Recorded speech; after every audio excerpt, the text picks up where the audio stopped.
pour finir par juste ricaner quand je leur demande les sources sur lesquelles ils se basent. Et après, tu t'étonnes. Donc, je rappelle qu'il y a toujours une confusion parmi les gens qui défendent cette take entre apporter une source pour des faits. Genre, tu vois, par exemple, quand je dis, je sais pas, moi, quand je dis dans la vidéo, les parents, en fait, ils traitent les enfants comme ce qu'ils pensent que le stéréotype de genre correspondant devrait être traité. Et ça, j'apporte une source. La source, c'est un documentaire BBC. Ça, c'est sourcer un fait, tu vois. Donc il y a toujours une confusion entre sourcer un fait et quand tu donnes une position politique que tu défends, et bah s'il n'y a pas déjà une autrice ou un auteur considéré légitime dans la théorie académique blablabla qu'il a déjà dit, alors là l'avis n'est pas défendable.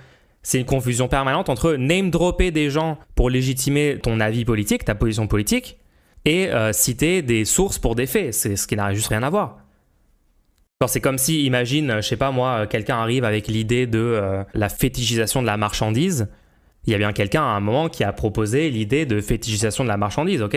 Une certaine personne, il a proposé ça. Et est-ce que si quelqu'un arrive et lui dit « mais ouais, mais ça vient de quel livre de théorie ?» Bah ouais, mais non, à un moment, tu peux dire des idées, tu peux proposer des idées dans le débat public sans que ça vienne de quelqu'un d'autre qui l'a dit avant.